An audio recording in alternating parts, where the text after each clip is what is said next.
Welcome back again. This is going to be part 10 of collective communications in MPI. We're going to continue from where we left off. We've taken a look at MPI I all to all W, and now we're going to continue our discussion with non-blocking reduce. Now we have reached the reduction operations. We have to back up here. This was the non-blocking ones. Now we need to go to reduce operations and to go to non-blocking versions of them. So these are all the examples that we have for today. Whoops. Okay. First one is MPI I reduce. Again, we're not going to comment on syntax and semantics. I'm just going to show you the code blazingly fast so that you can stop the video and check the code if you wanted to see the intricacies and nuances. But everything else is basically the same as the blocking counterparts. But some minor changes have been made to make them compatible with the non-blocking calls. For example, for non-blocking calls, you always have this request handle. That is something that you always need to add there. So we have MPI I reduce.c. Yes. So this is how it looks. Very simple example. Again, two buffers, send and receive. We have the request. We use I reduce this time. Intra-communicator. We pass in the request. Do something in between if you want, and we wait for it. MPI cc MPI I reduce.c, and we run it. With 8 processes, we know that the summation is too much. With 4 processes, 0, 1, 2, 3, 4, 2, 3 is going to be 6, the summation. That's easier to understand. Then we have the intra-communicator. I reduce the inter-communicator case. I go slowly again.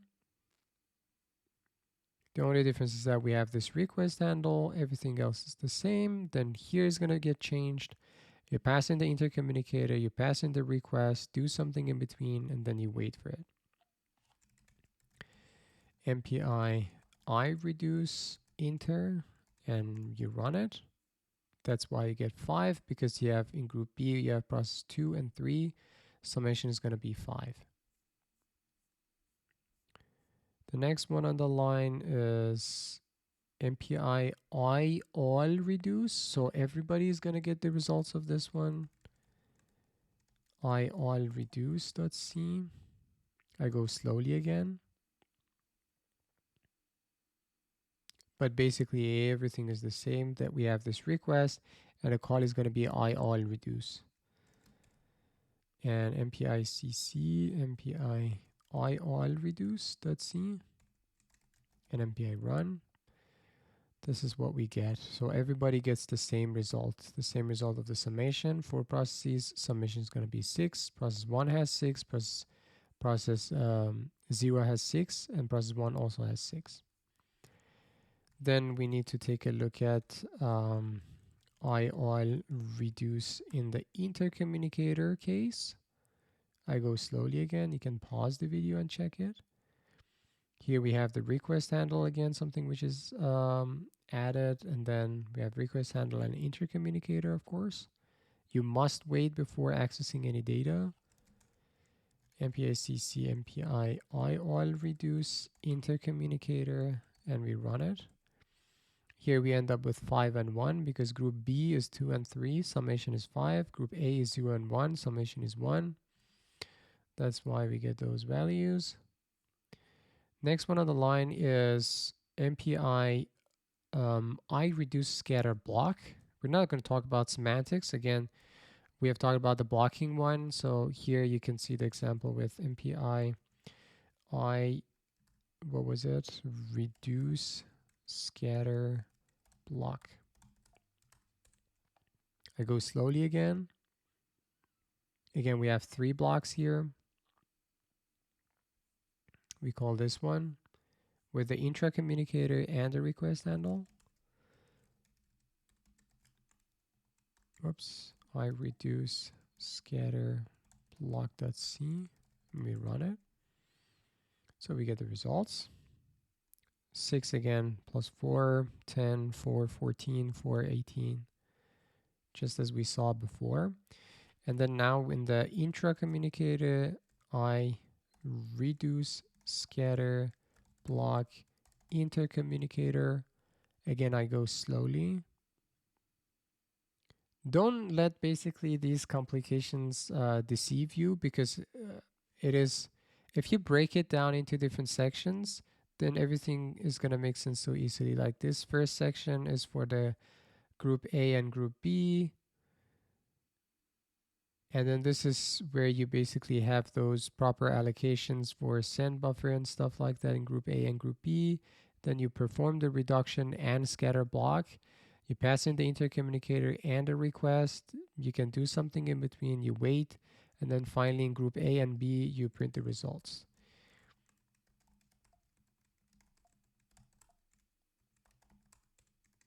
And we run it. With 4 processes, it's like that. Again, group A, 2 and 3 in 4 processes is going to be 5, and then each time is going to be plus 2. Group B starts with a value of 1 because group A has processes 0 and 1. Summation is going to be 1. So the next one on the line is MPI I reduce scatter. Scatter.c. Again, I go slowly. This is similar to reduce scatter, which the difference with reduce scatter block is that it gives you the flexibility to have different sized blocks, but we are always using same size blocks. This time is 4.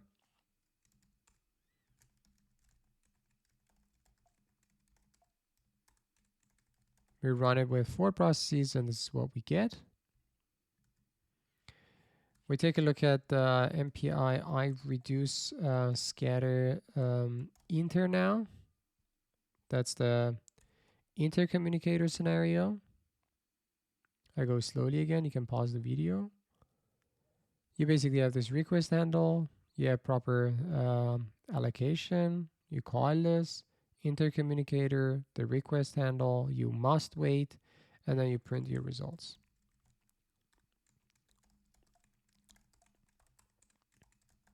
You run it. Whoops. With 4 processes, again, these are the results that you get. Starting 5, because 2 plus 3 is 5. Starting with 1, because 0 plus 1 is 1. And then the next one is the inclusive scan, the non-blocking version, the I scan. So let's take a look at MPI I scan. Everything is the same. You have the request handle. You pass in the request handle. You pass the intra-communicator. Note that you don't have any inter-communicator version for inclusive and exclusive scan. You do something in between, you wait, and then you print the results. MPI I scan. You run it with 4 processes. Again, you end up with the same results as we had for the blocking version of this prefix scan. The next one is, of course, the non-blocking exclusive scan. I exclusive scan. Again, everything is the same. You have the request handle, you have IX scan, and you pass in the request with the communicator. MPI CC, MPI IX scan, and you run it with 4 processes. This is what you get. The next thing on the line is persistent collective operations. We need to again hop back from this directory to persistent. So these are all those 23 basically examples. We're going to go again blazingly fast because you already know what is persistent collective. You already have seen persistent communication in point-to-point communications. Basically, these are when you have a situation that you need to repetitively executing a collective communication, which uses basically the same arguments as the let's say collective communication call. So you can have one request, you can generate one request, and then you can use that request over and over for different MPI, for different persistent MPI collective operations. So semantics and everything is going to be similar to what we saw in the case of point-to-point persistent communications. We're not going to spend too much time here. We're going to move again. Here, you know that we already talked about it several times. that everything breaks down into 4 stages. All the communication related operations in MPI, they have 4 stages: initialization, starting, completion, and freeing of the resources.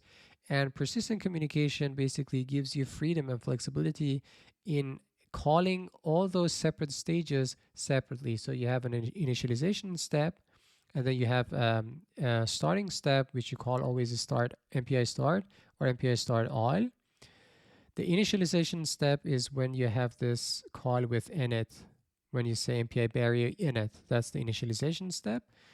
Then you say MPI start or MPI start all, and then you call MPI wait for completion.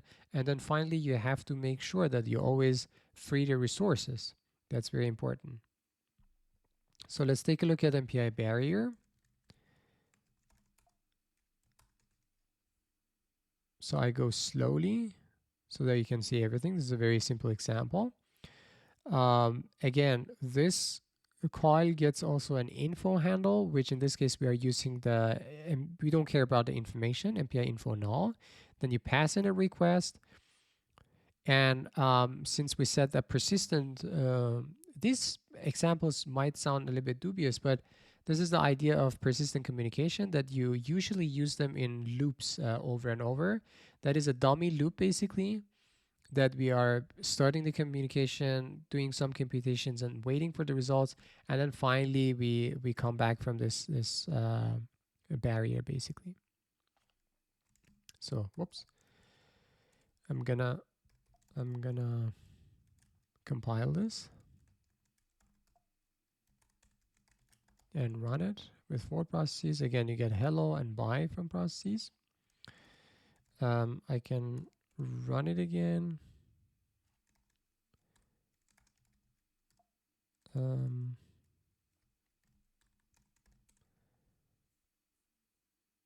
Oh, we did have the wait here. I was expecting to have hellos and byes mixed up, but wait is basically happening before the print. So that is why we don't get mixture of hello and byes. So that is guaranteed that it's always going to be hellos first and then byes. So we're going to have MPI barrier in inter-communicator case. I'm going to go a little bit slowly. Again, the only difference is that you have request and persistent count compared to what we had in blocking cousins or counterparts.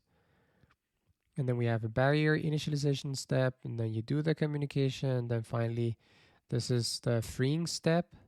You start, you wait, you wait for completion, and then you free the resources in the end. MPI barrier init inter-communicator with 4 processes. This is what you get. Next one on the line is the broadcasting. MPI bcast. Whoops.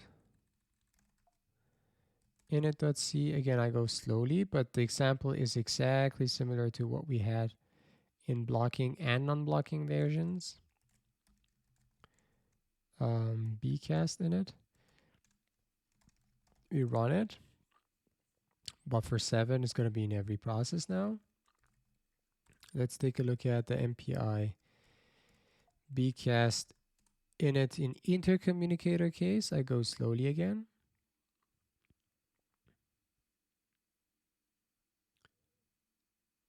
So again, you're going to have your initialization step. You're going to have a starting, waiting, and finally you print the results, and then you free MPI, MPI CC MPI bcast inter MPI run with 4 processes. You're going to get, so that's root processing group A has the buffer of 7, passes into group B, process number 2, process number 3 in group B, and both of them now have the buffer 7.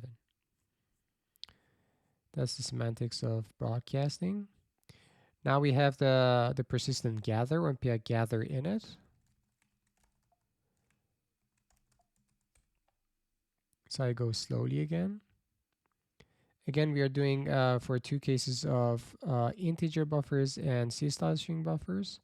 Here we have 2 requests, one for the integer one, the other one for the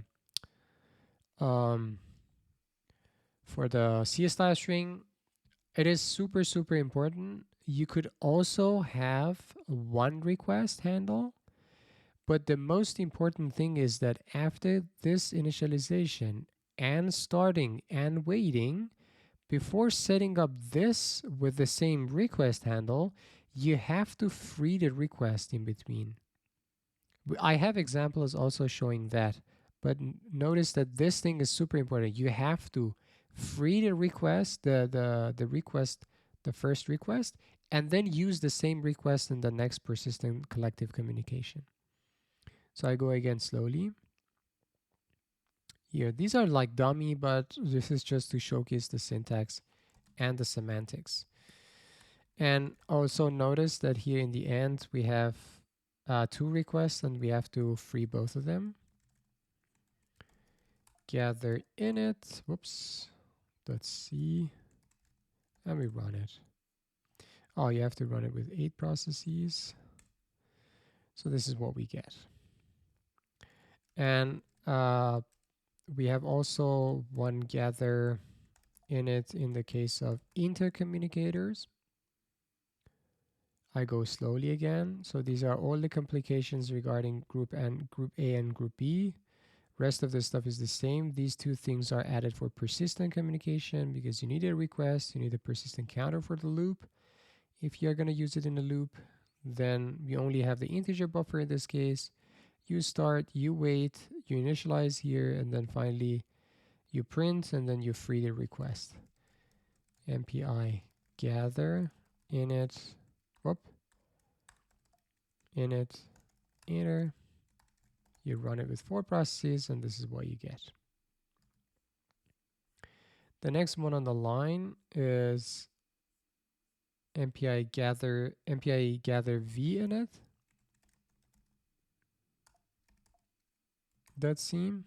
This gives you again flexibility in terms of, now you have displacements, an array of counts. So you have the initialization, you have the gather v init, you pass in the intra-communicator, you pass in the request, you start, you wait. Again, I go slowly so that you can see everything. We have the example for integer, and we have the example for CSI strings. Oh, here's what I was talking about. This is the beautiful example. This time I'm using only one request. I don't have first request and second request. But what was the most important thing is that after doing this persistent communication, I have to free the request. You have to. And then you use the same request for the next persistent collective communication. Then I go slowly so that you can see everything. So MPI CC, MPI gather v init, let's see, I always forget that. With 8 processes, it's going to be like that. Now we're going to see how it looks in gather v init inter-communicator case. I go slowly again. Again, you have one request and persistent counts to be 5, but you have only an integer buffer. There's no CSI string buffers here. You start, you wait, you initialize before, and then you free the resources.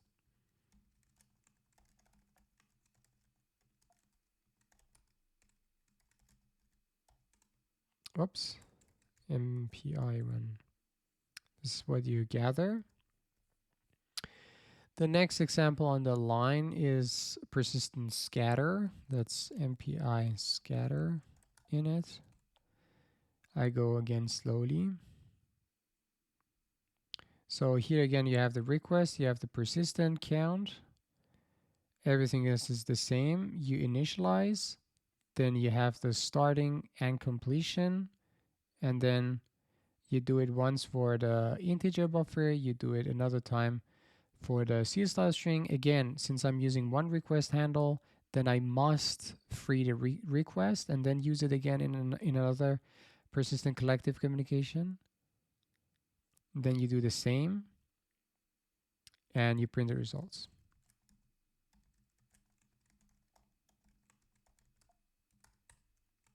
You run it, and this is what you get. And in case of MPI, it was a scatter. In an inter-communicator, you have this thing. I go slowly again. So you have again this persistent counts and the request handle. Everything else is the same. You initialize it, but this time with the inter-communicator, and you always use this. You're not interested in the info null. You start, you wait for the completion, and you only have the integer buffer. You don't have the CS style string one here. This is init inter, and you run it. Oh, you got to do 4 processes. Okay, this is what you get. Next one on the line is scatter v. Scatter v in it. I go slowly. Again, this gives you flexibility in terms of you're having now displacements, an array of displacement, and array of counts. Everything else is the same. You just add a persistent count and a request handle. And here you call the intra-communicator, and the info is going to be null, and you use first request. I use interchangeably, you know. Once I use alternatively, not interchangeably. I use alternatively 2 request handles and 1 request handle to basically show you how it works. Then you have start and wait. Then you do it for the CS style string, and then you start and wait, and then finally you print the results.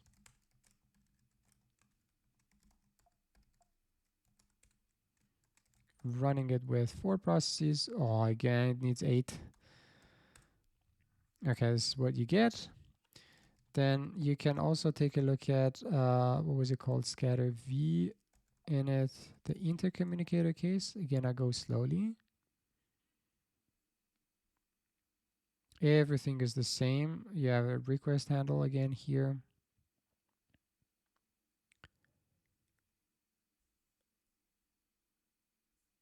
You have the inter-communicator.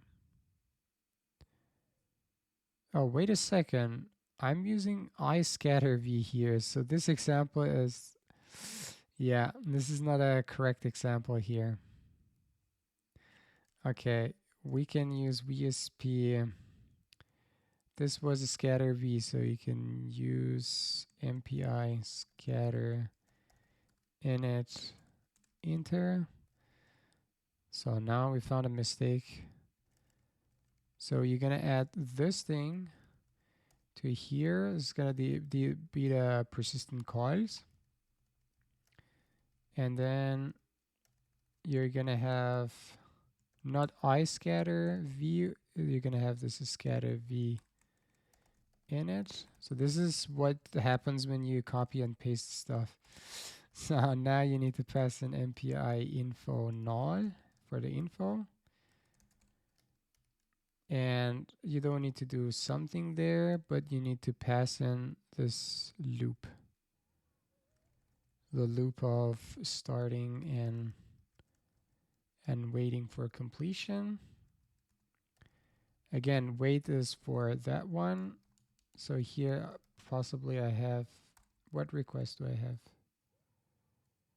Is it the request?